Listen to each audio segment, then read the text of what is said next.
Lo prometido es deuda. No se lo prometí a nadie, pero bueno, siento que es una deuda, así que... Pero debo plata. Pero debo plata.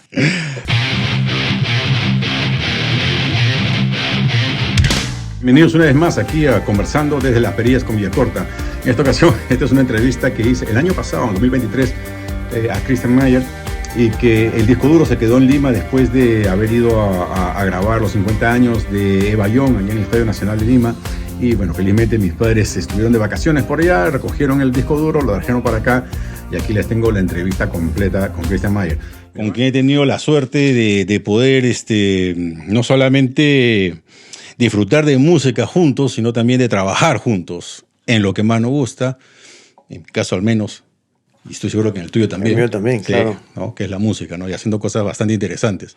Compadre, ¿cómo sacaste adelante a Christian Mayer durante la pandemia? Yo acababa de mudarme hacía un año a Los Ángeles. Había comprado una casa que además estaba haciéndole ampliaciones y reconstrucciones y refacciones y ampliaciones y todo. Entonces, durante el 2019 decidí no trabajar porque me dediqué más a este proyecto inmobiliario, este proyecto de mi vivienda, Claro. ¿no? Para finalmente tener la casa que yo quería. Y cuando justo termino a fin de año y digo, el 2020 es mi año, se para todo. A ver qué le despierta este momento de solitud, de soledad. Y empiezo a ver que hay gente que está encerrada como yo, que empieza a pedir como contenido para alegrarse dentro de casa. Uh-huh.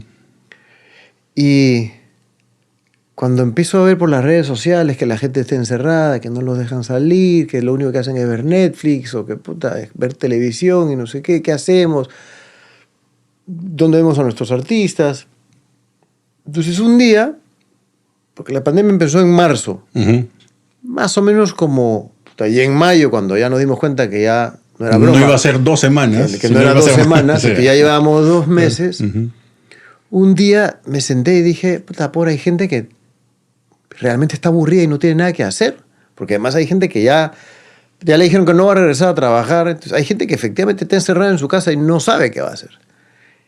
Y dije yo, ¿qué hago para entretener a esa gente? Y entonces empecé al principio a hacer unos pequeños lives sin avisar. Uh-huh. Prendía mi teléfono en Instagram Live y tenía mi piano ahí y empecé a tocar pedacitos de canciones. Entonces tocaba, saludaba, hey, ¿qué tal? ¿Cómo están?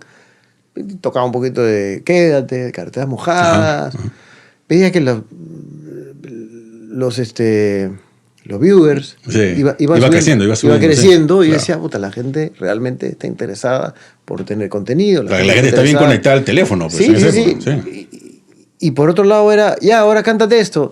Y primero mojarme, me agarraban en frío, porque claro, hacía mucho tiempo que yo dejaba de hacer música, entonces hacía el aire nomás empezaba, que esa guay que era en mí, sí, creo que va así. Y me equivocaba y salía del aire. Al día, me esperaba 2, 3 días, a la medianoche, prendía mi teléfono y decía, ¿quién hay ahí? A ver, ya voy a tocar algo.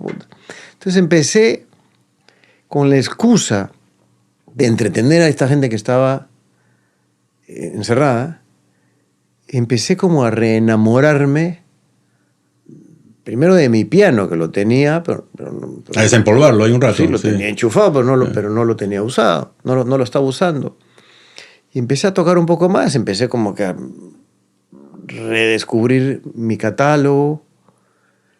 Y eso mutó a que llamé al viejo Rodríguez, a Jesús Rodríguez.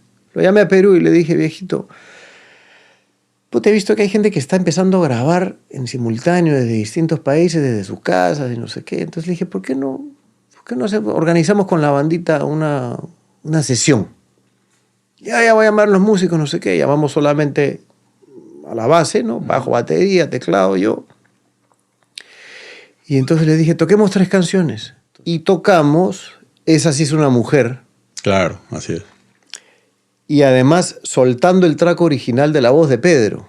Claro, eso de ahí yo me acuerdo, porque precisamente esas eran las épocas en las cuales estaban saliendo todos estos contenidos que le llamábamos pandémicos. Ajá. ¿Por qué? Porque era la gente grababa en su casa.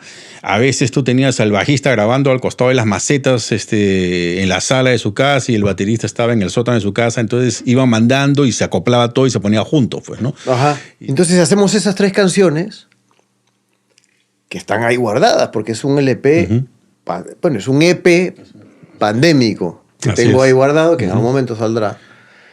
Y el viejo me dice, quiere mezclar esta vaina, pero además, para ponerla en Spotify y en streaming y iTunes y hacer un video, no sé qué, te llámalo Germán. Y ahí fue cuando te hemos mandado los tracks Claro, a ti, sí. que los tracks crecieron, pues, o sea, que si antes eran 10, ahora están 150. Y entonces finalmente se hizo una mezcla contigo, se masterizó con Dave Collins, claro. Y tenemos ese EP ahí guardado. Que está guardadito.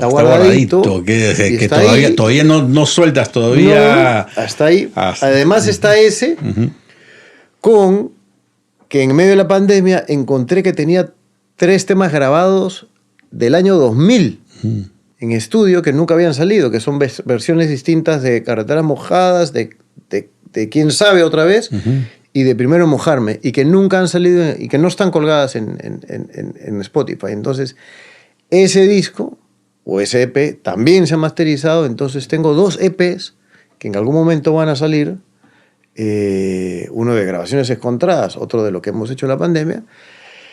Pero eso fue evolucionando a que empecé a tocar en el piano y empecé a escribir canciones nuevas. Eso es lo que te iba a preguntar. ¿En qué momento es que salen las canciones nuevas que has empezado a trabajar? Yo creo que cuando recibí el resultado de lo que hiciste tú con la mezcla, y dije, ok, esto está sonando de la concha a su madre, pero son canciones viejas. ¿Qué pasa si empiezo a componer otra vez? Entonces empecé a tocar canciones, empecé a jugar un poquito con melodías, que terminó siendo Deja Vu, y claro. Luego Y Me Gustas Como Antes. Claro, que fueron las primeras 2. Fueron las primeras 2 que hicimos. Claro. Y entonces, claro, cuando te las mando, ya empiezan a tomar forma y te digo formalmente, hagamos esto, y tú me dices, hagamos un disco, y empezamos a trabajar, y luego ya las canciones empezaron a salir, ¿no? Y el resto es historia. Y el resto es historia. Pero la cuestión es esta, lo que quisiera saber es, las historias de esos temas ya los tenías en la cabeza, ya tenías algo de las letras, por ejemplo. O sea, ¿te acuerdas? Hace un rato estuvimos hablando acerca de mi hija cantando Ronnie James Dio, ¿no? Ronnie James era tú le traías un riff de guitarra y le decías, espérate, y sacaba ahí un cuaderno donde tenía todas sus letras y decía, acá tengo una letra para ese riff, lo estoy escuchando. ¿Cómo nacen estos temas? O sea, ¿nacen de cero las historias? Nacen todas de cero, producto de la pandemia. Ajá. Producto de la pandemia. De hecho, en Deja Vu empecé primero a jugar con esta melodía, y además pensando en hacer una canción que tenga solo 2 acordes.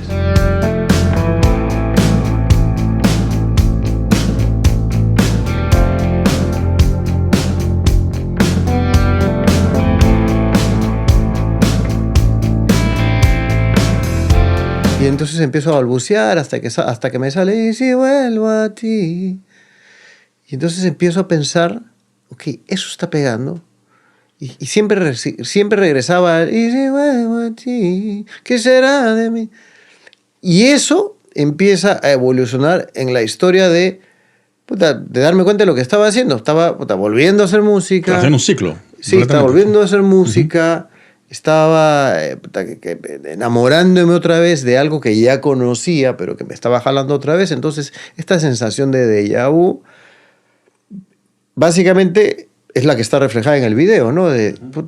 O sea, ya he estado acá y me voy. Y claro, cuando desentierro la guitarra es cuando digo, sí, estoy yendo a mis raíces. La trate de olvidar, sé que va a resucitar. A mí me parece increíble de que corto tiempo, porque, claro, o sea, la pandemia empieza en el 2020, pero es en el 2021 en el que te das cuenta de que ya esto es lo que puedes arrancar, y entre el 2021 y el 2022 fue que ya pues, terminamos este nuevo disco. Algo más que te quería preguntar acerca de esto es como cantautor y como actor, ¿cómo haces para trabajar tu proceso de composición? ¿Te distrae uno o el otro? O sea, cuando estás, por ejemplo, trabajando en alguna serie, una telenovela o algo, como que no le encuentras el tiempo para sentarte a componer y viceversa, ¿te interrumpe uno el otro o se complementan? ¿O simplemente tú agarras y dices, ahorita estas horas soy actor y estas horas soy compositor? Todo depende de lo que esté haciendo en ese momento. Por ejemplo, cuando hago música, sí hago algo en un momento en el que digo, puta, creo que tengo una idea. Y voy, me chufo, empiezo a tocar y empieza a evolucionar, porque es algo que voy sintiendo. Cuando estoy actuando, siempre siento yo que hago un trabajo por encargo. Porque no estoy actuando un personaje que no he escrito yo, finalmente estoy haciéndolo bajo las órdenes de un director, porque igual yo llego con una propuesta que no siempre es la que le gusta al director. Yo llego con una propuesta y el director me dice, no, quiero que lo hagas diferente. Entonces, claro, finalmente no soy yo, estoy siempre, y de eso se trata la actuación, estar en servicio del personaje que usualmente crea otro por nosotros. En cuestiones de la música sí es algo que me sale natural y que encuentro momentos. Deja Vu sí ha sido una canción que he ido descubriendo en el piano, en el cual me siento y digo, hoy día tengo ganas de componer algo, y me paso horas hasta que empieza a aparecer algo. Pero, por ejemplo, Me Gustas Como Antes, sí son esas canciones que estás sentado y que empiezas...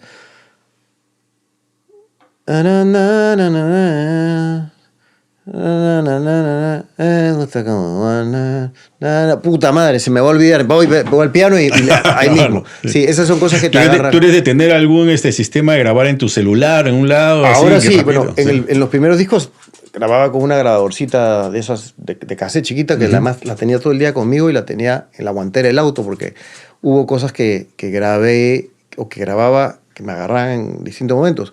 Pero, por ejemplo, la gran diferencia entre Carreteras Mojadas con ponte Espérame en el tren. Carreteras Mojadas sí es una canción que yo compuse sin saber la melodía. Yo primero arranqué con una progresión de acordes que había escuchado antes y dije, puta, qué bien suenan estos dos acordes. Entonces, y una vez que empecé a tocar, dije, puta, ¿qué hago con ellos? Porque sonaban muy bien. Y de ahí empecé... Pero Espérame en el tren, sí, no me acuerdo si la compuse en el auto o qué, que estaba sentado y empecé con... Y ahí mismo agarra la grabadora y grabas antes de que se te olvide, ¿no? Claro que sí, hay diferentes maneras, no hay un manual, pues, ¿no? A mí, por ejemplo, en las épocas en las cuales todavía estaba en la universidad componiendo bastantes canciones, yo sí, generalmente siempre era el concepto armónico primero, los acordes, el ritmo, el patrón, todo eso, y de ahí yo empezaba a trabajar la melodía y todo lo hacía desde la guitarra. Desde la guitarra empezaba yo a trabajar la línea melódica que iba a ir dentro de eso, y poco a poco iba metiendo letras que encaje dentro de esa línea melódica, pues, ¿no? Pero ya con el tiempo empecé a darme cuenta que el hook de la canción, el gancho de la canción era quizás lo más importante. Entonces empecé ya a trabajar desde el coro primero, ¿no? Entonces uno empieza a buscar la manera más fácil de sacar lo que tienes adentro, ¿no? Y hay veces que demora poder hacer. O sea, yo pues, 25 años atrás, de frente, empezar a escribir las melodías, me era más difícil, pues, ¿no? Hay gente que trabaja de una manera completamente diferente. Por ejemplo, cuando trabajaba con Ozzy, él trabajaba desde el concepto de el título de una canción. O sea, yo quiero hacer una canción que hable de esto. Que hable de esto. Ok, perfecto. Entonces tú tenías a la gente que estaba haciendo un riff pensando en mil otras cosas de repente, pero él empezaba desde el concepto de un título ¿no?, de la canción, empezaba a trabajar su línea de letras que se metía con la melodía, ¿no? Entonces, fue la primera vez que yo vi a alguien que trabajaba así de esa manera. Y me acuerdo que estábamos con él y haciendo un tema para Tony Iommi. Te llama la atención la manera como lo puedes hacer 1000 veces una canción de diferentes maneras, o 1000 personas lo pueden hacer de diferentes maneras, pues, ¿no? Pero me parece muy bien eso. Yo, por ejemplo, hay una gran diferencia entre mi primer disco, entre la manera de componer yo en mi primer disco, con el segundo, con el de Primero Mojarme. El segundo disco sí lo empecé a hacer un poco como dices tú, empecé a componer pensando en el coro, pensando en el hook y empezando en la melodía. El primer disco sí fue compuesto más como Carreteras Mojadas, que hacía acordes, que decía qué bien suenan, puedo hacer una repetición de 4, ¿no?, una progresión, y luego hacer un puente, y luego hacer un coro, y a ver, pues, qué melodía le pongo, ¿no? Pero no siempre te funciona eso es muy difícil, hay que ser muy capo para que puedas componerte todas tus canciones así, que todas sean unos hits. La única canción del primer disco mío que compuse a capela por la melodía, además me acuerdo cuándo la compuse exactamente, la compuse en un vuelo de Santiago de Chile a Lima, Perú, en febrero de 1995, cuando yo me fui a ver a los Rolling Stones. Yo tenía 5 años, creo. No seas pendejo, bro. Me fui a ver a los Rolling Stones, que estaban tocando la gira del Voodoo Lounge en el Estadio de Chile, claro. Y de regreso estaba durmiendo en el avión. Y en eso estoy soñando y empiezo a soñar con... Me borran de la mente las historias junto a ti. No me acuerdo quién fui. Puta, y me desperté y no tenía la grabadora conmigo. Porque la grabadora no había viajado con grabadora. Estabas en el avión. Estaba en el avión, además. Y me pasé cantándola sin parar para que no se me olvide, porque se olvidan.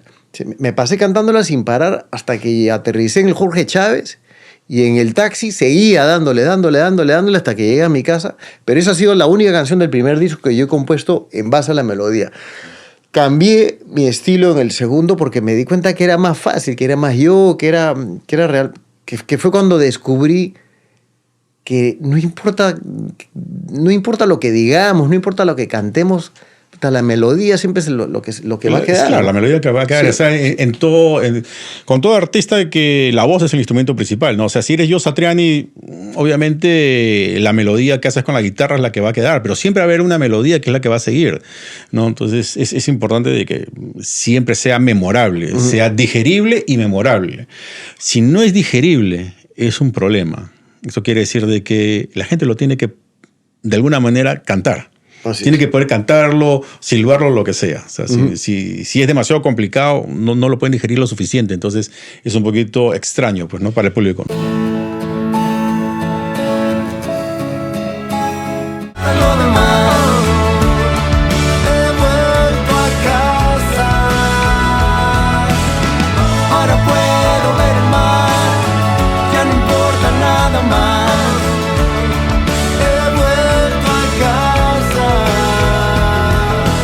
Y uno de los ejemplos más grandes que hay, que siempre yo lo pongo como ejemplo, es una canción que tiene 30 años ya. El primer single de Jon Secada, hermano. Claro. La letra es lo más simple que hay en el mundo, pero la melodía la puedes tocar en balada, en canción, rock, pop, no sé qué, y nunca se te va a olvidar, que es la ya no puedo. Claro, más, que la tenía Gloria cantando el coro ahí. Imposible soportar otro día más sin verte. Y bueno, es el hit más grande que tuvo también, ¿no? Pero nunca se te va a olvidar esa melodía. La letra puede que sea misia, pobre, poco importante, lo que sea, pero la melodía es una genialidad. Que la melodía te lo vende todo, pues, ¿no? Y es gracioso ese tema que has mencionado, porque Jon hacía coros para Gloria Estefan y en ese tema Gloria está haciendo coros para él, sí. ¿No? Claro que sí. Oye, mira, ahorita tú acabas de sacar esto de las sesiones en vivo. ¿Cómo nace ese concepto? Sobre todo en Latinoamérica, ¿no? Con artistas en Latinoamérica, no recuerdo haber visto una banda tocando en vivo arriba en la torre de un edificio de esa manera y con un trabajo visual increíble, ¿no? ¿Cómo nace ese concepto?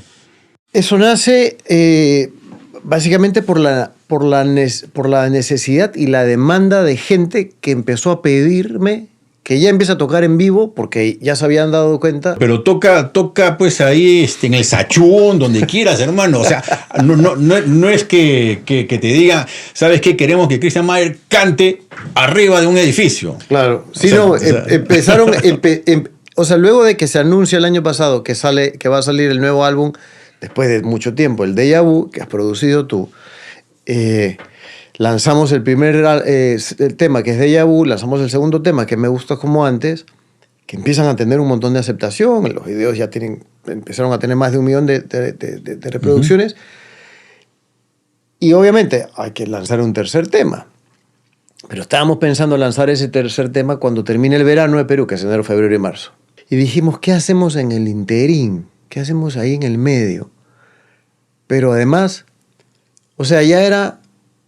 Por ejemplo, sale Déjà Vu y salgo yo manejando el auto, voy, saco mi guitarra y la gente dice Christian Mayer volvió a la música. Segundo video, la gente empieza a decir, y el equipo y todo el mundo dice, ok, pero ¿qué? ¿Vas a cantar? Porque además hay gente que se ha saltado todo ese gap de 20 años desde que salió el último disco, que gente que además... solamente me ha conocido como actor, que no sabían que tenía una carrera musical antes. Entonces, la gente dijo que, o la gente del equipo decía, para que no piensen que eres el actor, empieza a tocar con tu banda en los videos, que se vean que realmente eres músico, que has compuesto, que tocas piano, que tocas guitarra. Entonces, el video de Me Gustas Como Antes tiene esta onda ya de que ya estoy montándome, que no es broma, que no es que quise cantar porque me dieron ganas de cantar, sino porque realmente hay toda una vocación detrás y hay una historia detrás.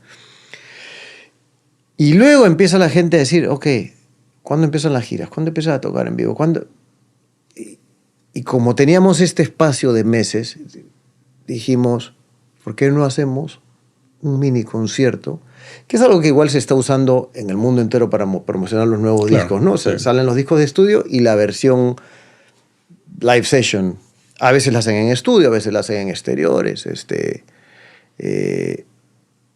Y dijimos, ok, hagamos 4 temas en vivo con la banda básica, porque a veces cuando tenemos los coros y los vientos... Sí, necesitas todo un ensamble más grande. Somos 12, sí, ¿no? Claro.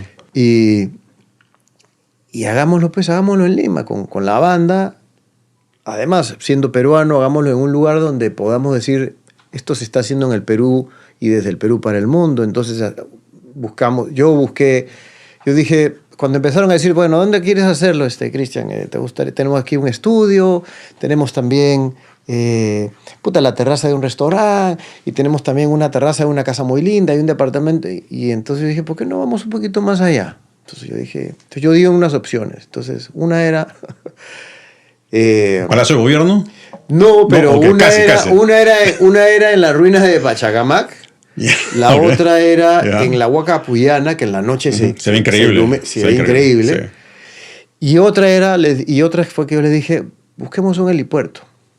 Entonces el equipo al día siguiente trajeron este helipuerto y cuando fuimos a verlo, como en el día del scouting, y nos paramos ahí a las 5 o 6 de la tarde y vimos que de un lado se veía hasta el Cerro San Cristóbal, para el otro lado se veía hasta la Molina. Es una belleza, y sobre todo en la noche, las luces, cómo se ve todo. Por el otro lado se ve hasta el mar, o sea, se veían las 4 esquinas de todo y dijimos, esto se va a ver increíble cuando se ve además, de tarde y de noche, porque se logra ver en Trátame Suavemente la transición de la tarde hasta la noche.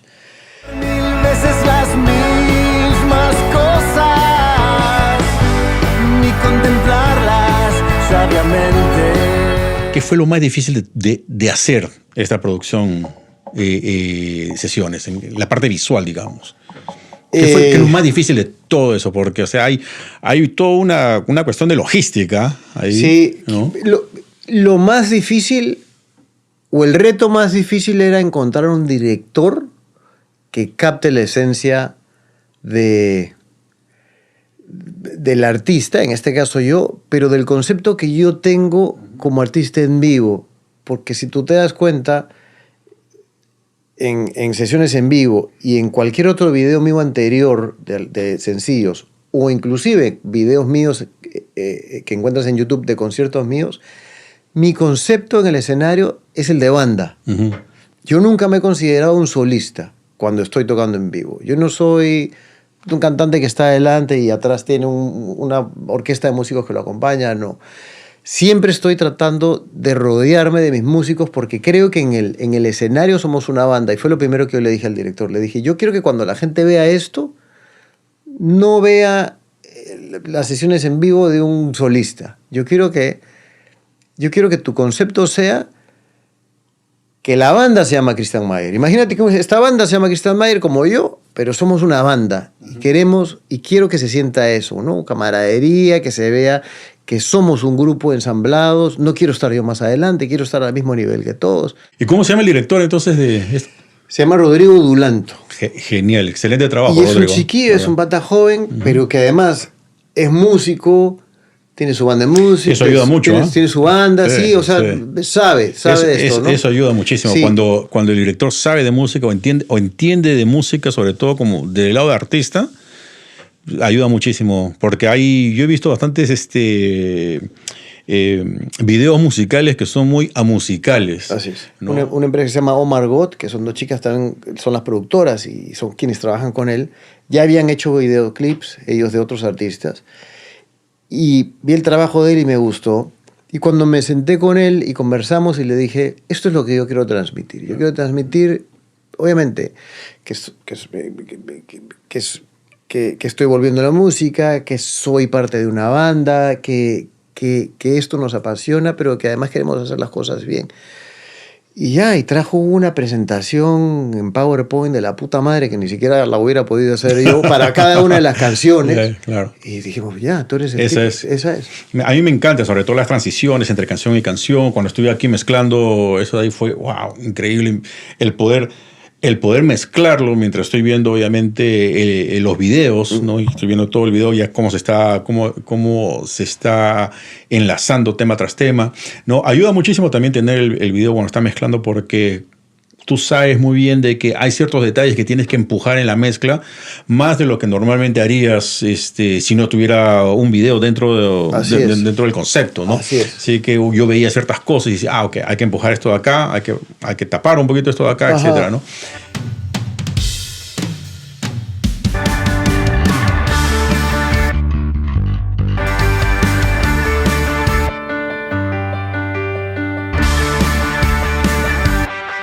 Pero genial, compadre, genial. Y bueno, y ahí salieron dos canciones que vienen del disco nuevo, del Déjà Vu. Si tú te das cuenta, me gusta como antes cuando la compuse y empezamos a trabajarla juntos, era más lenta. Claro. Uh-huh.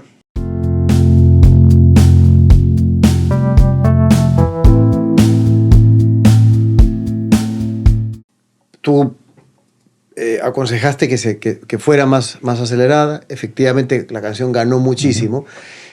Y es una vaina que la hemos vivido juntos en el estudio, porque claro. Es la misma versión que empieza a subir y subir y subir, y que explota y que la banda ya... No solamente eso, sino que en estudio son bastantes voces. Claro, y todas estas voces empiezan a sumarse y darnos estas capas y estas texturas que estábamos buscando. Por ejemplo, acá, esta es la melodía normal, ¿no? Y va a venir la primera armonía alta.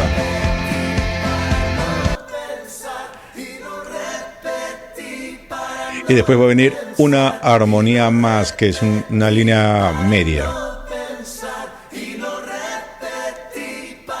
Y la última acá.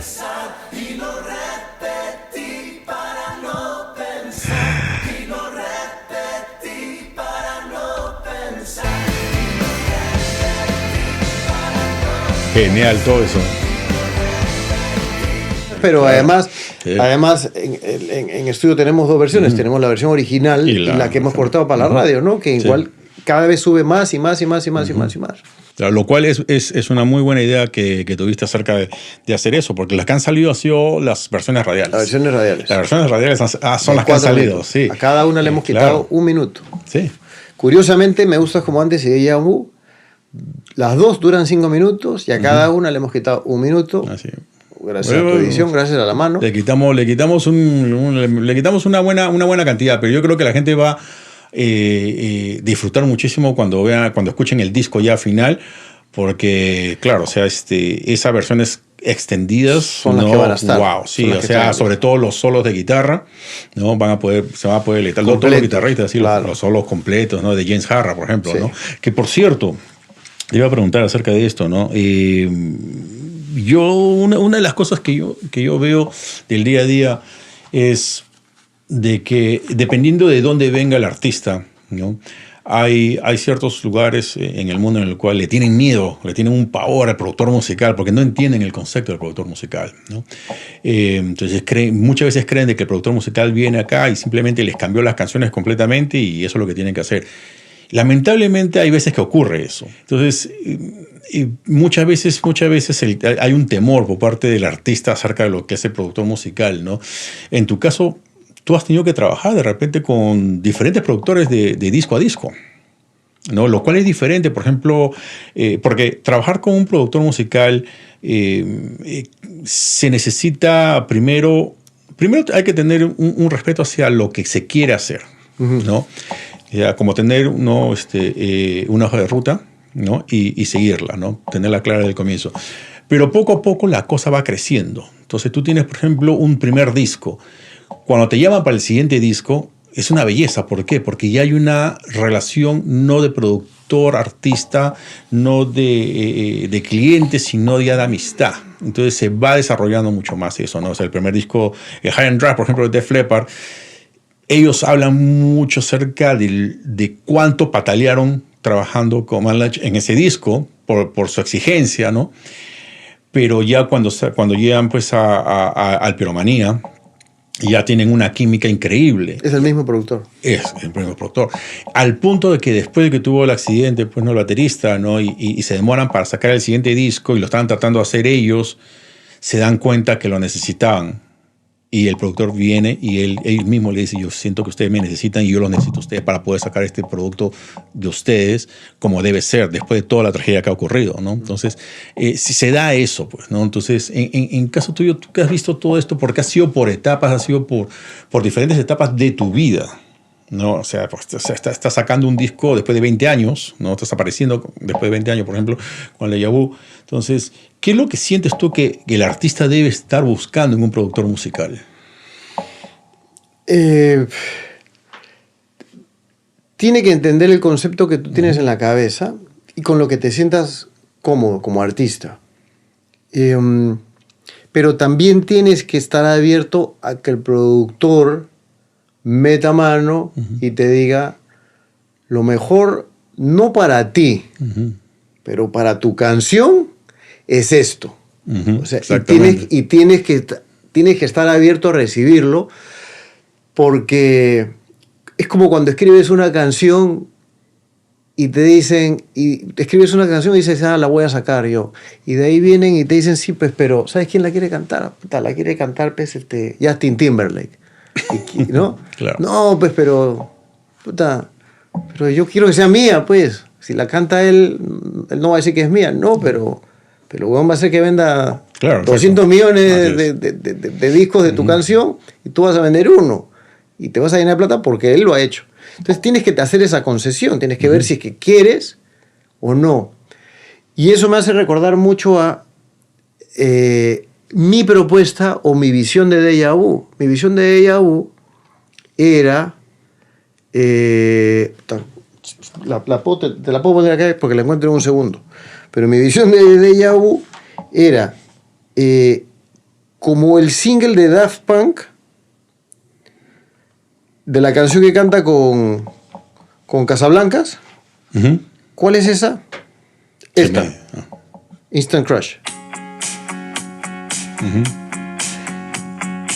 Esa era mi visión cuando compuse Deja Vu. Como primer riff ahí en el teclado, sí. Esa era mi referencia, como que de la banda y de la guitarra como yo me la imaginaba. Cuando yo te doy paso la canción a ti y vienen los músicos a tocarla y se enchufan y empiezan a tocar esta huevada, ¿no? Entre Greg Bisognet y el hermano y James Harris y Matt, y empiezan a darle vi te das cuenta que ese era el camino. Que Y había no que solamente explorar. eso, sino que acuérdate que Su ya había grabado los teclados. En esas 2 canciones, Su había grabado los teclados Ya teníamos, antes, ¿sí? ya teníamos el track de teclados antes. Y ellos han tocado sobre eso. Sue. Exactamente. Y la canción creció muchísimo. Claro. Muchísimo, ¿no? Sí. Entonces creo que hay que aceptar que el productor siempre va a buscar lo mejor para tu canción. Exactamente. Y mira, hay veces de que no necesariamente al comienzo uno cree, como artista, de que es lo mejor para su canción, ¿no? Pero ahí es donde yo siempre le digo de que probemos. ¿Qué es lo peor que va a pasar? Que me digas que no o que me digas que sí, ¿no? Pero probemos. Si no lo probamos, al menos estamos diciéndole no a una oportunidad grande que puede ocurrir con el tema, ¿no? Así que hay que siempre probarlo, ¿no? Entonces lo hacemos y si funciona, genial. Y si no funciona, bueno, regresamos al original. O de repente, probando esto acá, nos ha dado como respuesta de que no está funcionando así, pero nos está encaminando hacia un lado por donde no estábamos antes y no es tampoco la propuesta original, sino es otro lado. Entonces nos puede guiar. Como tú has dicho, una de las cosas que es importante como productor, ¿no? Y esto de acá siempre lo he dicho porque esto acá me lo enseñó me acuerdo Marlet, un productor con el que yo trabajaba mucho, me decía que la misión del productor siempre es hacerle sentir al músico que su prioridad es él, el músico. Pero en realidad nuestra prioridad son las canciones, es el disco, ¿entiendes? ¿No? Entonces no puede haber una gran separación entre uno y el otro tampoco, ¿no? Pero siempre hay que buscar lo mejor para ellos. Y precisamente estamos ahí para poder nosotros buscar las opciones, porque como artista siempre hay algo que es la demonitis, ¿no? Que es cuando un artista se enferma del demo, se enamora del demo y de ahí no salen, ¿entiendes? ¿No? Entonces siempre es bueno tener esas opciones de alguien que viene, sobre todo con experiencia, ¿no? Y con experiencia que viene en diferentes géneros. Eso ayuda muchísimo porque puedes traer ideas que vienen de otros lados. En el caso tuyo, por ejemplo, yo me acuerdo que cuando estuvimos trabajando vimos muchos ejemplos de diferentes géneros, diferentes artistas para diferentes canciones. Y una de las cosas, no diría más difíciles, pero sí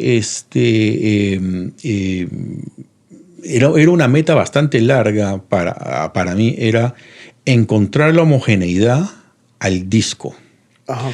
No solamente sacar, ¿no?, 10 temas y los cuales cada uno suena diferente al otro, sino darle esa homogeneidad a todo el disco para que esto suene a un disco del 2023, que va a salir este año, ¿no?, de Christian Mayer, donde toda la gente diga, este es el disco de Christian Mayer, en lugar de decir, ese sencillo va por este lado, pero este otro sencillo va por este otro lado. No, entonces encontrar esa homogeneidad es una de las cosas bastante difíciles cuando tiene diferentes canciones y cada una tiene como que una idea un poco diferente. Entonces tratar de juntarlos, ¿no? Entonces hay veces que tú dices, si me voy por este lado de acá extremadamente pop, en esta canción que le iría bien, me estoy alejando a los primeros 2 temas que hicimos, que la idea era hacerlo más rock, ¿te acuerdas, no?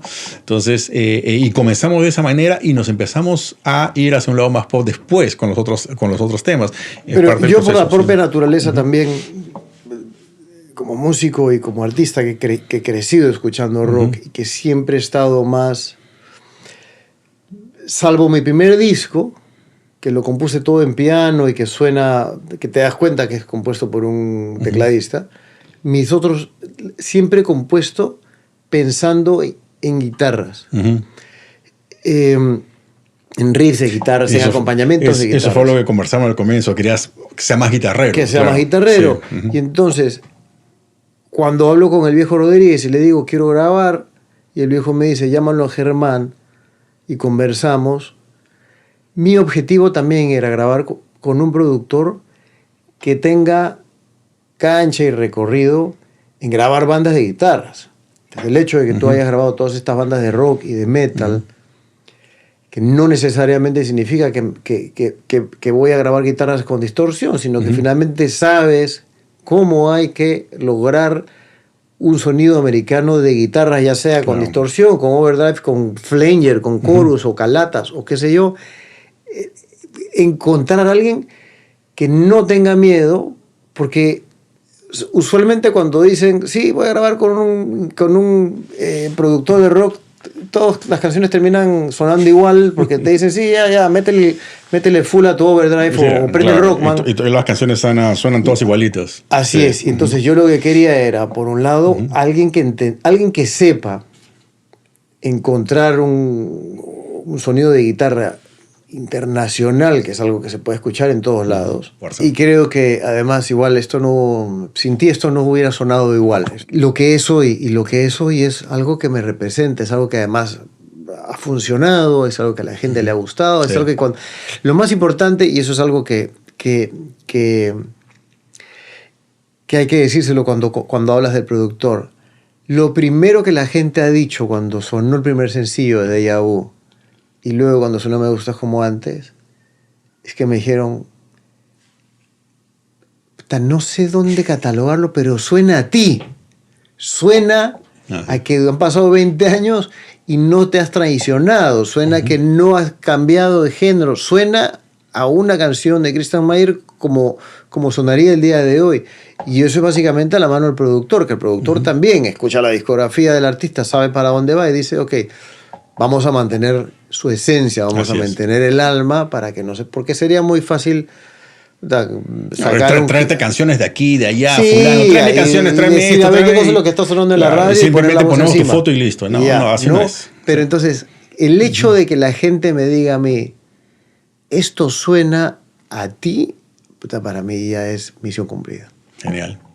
Y por otro lado, por eso empecé cuando empiezo a componer otra vez, empiezo a bajarme plugins y todo, y me bajo el Kontakt 9 y empiezo a componer en Kontakt con los plugins de guitarras eléctricas que los utilicé como base para los demos que yo grabé y que te pasé después. Sí, ¿no?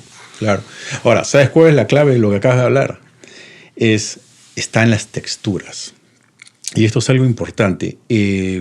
Las canciones tienen diferentes sonidos, tienen diferentes partes de guitarra. Cada uno tiene un sonido, tiene una particularidad, tiene una idiosincrasia, cada una de esas canciones. Pero globalmente encajan en lo que es este nuevo disco. La textura es lo que hace de que cada una de esas canciones, siendo diferentes, suenen dentro del mismo disco todavía.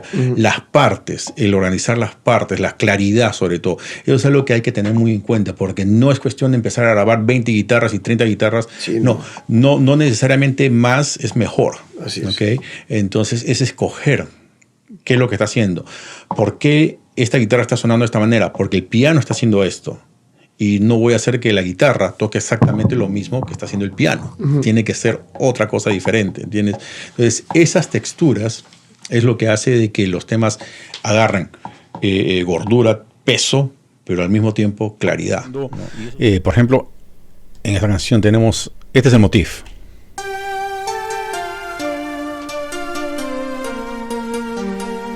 ¿No? Que está haciendo la línea melódica del coro y está tocando contra estas guitarras que no están tocando lo mismo, están haciendo un ostinato.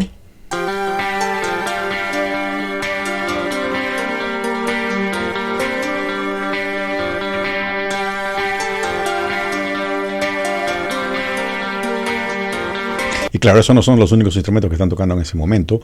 En el precoro, por ejemplo, tenemos cosas diferentes entre un precoro y el otro.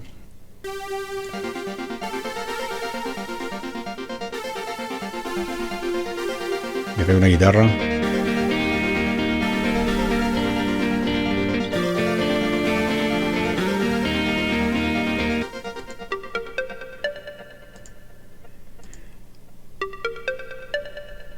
Todos estos instrumentos son diferentes. Es el primer coro. El segundo coro...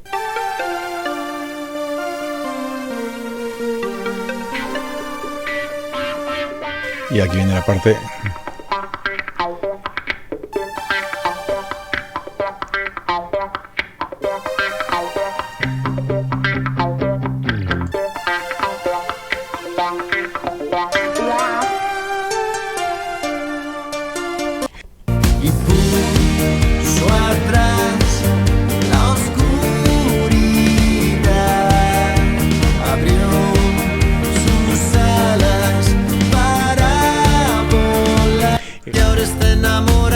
En la segunda estrofa tenemos esto. Lleva heridas, cicatrices. Mucho más movilidad. Y esos ojos son las espadas que vencieron a un dragón. Y eso es algo que me gustó mucho de trabajar con estos músicos que ya los tenías en su mayoría en mente, ¿no? Como Greg, como Matt, como James, ¿no? Greg y James habían grabado conmigo antes, claro. 6 años antes. Cuando verdad. James Harr había grabado contigo y en la guitarra. Y Greg Bisonet, sí. Claro. Matt lo trajimos cuando estuve conversando porque estábamos buscando bajista. Iba a traer a Paul Bushnell, ¿no? Que precisamente estaba tocando con Faith Hill en esas épocas y no podía. Se le cruzaba con sus fechas de giras en las que él estaba, ¿no? Y le pregunto pues precisamente a Greg, y Greg me dice, mi hermano, con él vengo tocando hace tanto tiempo, y bueno, Matt es que viene y es un tremendo trabajo, ¿no? Y bueno, me dio gusto de que pudieras aceptar tener ahí a Sue en los teclados, ¿no? Porque Sue es el tecladista con el que yo siempre trabajaba acá, y habiendo sido el director musical de Macy Gray, él traía toda esta experiencia de trabajar con todos esos teclados analógicos, ¿no? Los B3, los Hammond, los Mellotrons, absolutamente todos los Moogs. Entonces, eso es algo que yo quería que trajera él al sonido de Christian Mayer para el 2023, ¿no? Entonces, fue bastante interesante. Ahora, en los otros temas, que es el resto del disco, bueno, tenemos a Tiki Pasillas, ¿no? Que tiene otro swing. Tiene un swing, él tiene este Latin jazz, ¿no? Bien marcado dentro de él, ¿no? Y sus percusiones también. Los redobles de Tiki son extraordinarios, sí. Por eso mismo que tiene él.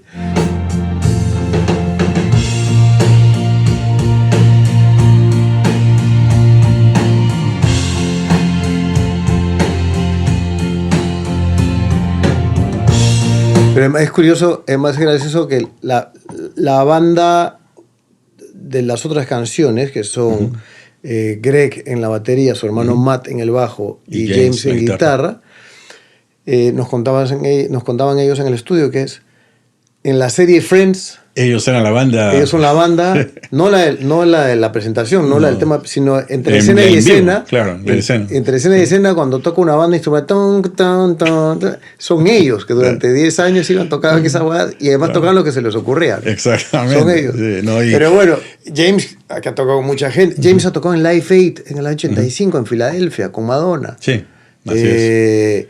Greg, bueno, es el baterista de Lee Roth en esa época. Y ahorita con Ringo Starr. Pero ahí hay algo que es muy importante, que mucha gente no entiende. Muchos músicos, sobre todo jóvenes, piensan de que para que tú tengas éxito tocando metal, tienes que trabajar con puros músicos y productores de metal. Si quieres hacer pop, tiene que ser solamente músico de pop o productor de pop. No, es precisamente la experiencia de poder trabajar en diferentes campos que te ayudan y te dan un espectro mucho más grande, ¿no? O sea, Greg tocando desde Ringo Starr hasta David Lee Roth, ¿no? Matt, ¿te acuerdas que él llegó y de frente me estaba contando que él había tocado bajo pues, con Satriani y había tocado con Ime Malmsteen, ¿no? Y después está tocando en Friends, ¿no? Y James Harrow tocando con Madonna, ¿no? Entonces, eso es lo que ayuda. Eso es lo que ayuda. El tener músicos que entienden música, entienden todos los géneros y entienden musicalidad. Entienden, esta canción necesita esto. No necesita mi ego. Así es. Eso, no necesita mi ego, ¿entiendes? No, lo que necesita esta canción es mi performance y hacerlo mejor para la canción. Y eso es bastante importante, sobre todo, ¿no? Para artistas que no están acostumbrados a trabajar con músicos de sesión, ¿no? Entonces, genial. Bueno, caballero, mira, la última pregunta. ¿A dónde va Christian Mayer a mediano plazo y a largo plazo? ¿Qué es lo que nosotros estamos esperando de Christian Mayer? Mira, ahora estamos retomando la promoción del álbum, porque parece que va a ser un dúo, vamos a hacer una versión de dúo también. Y luego empiezan ya las presentaciones en vivo. Ya vamos a hacer un dúo, pero tú con otra persona cantando, no conmigo. No contigo, tú lo vas a mezclar.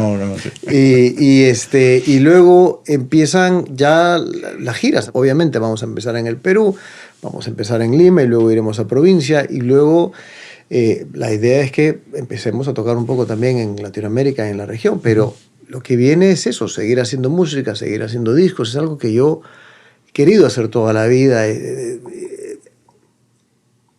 Yo paré de hacer música por buscar mejores oportunidades como actor, sin pensar que mi carrera de actor iba a terminar siendo lo que es.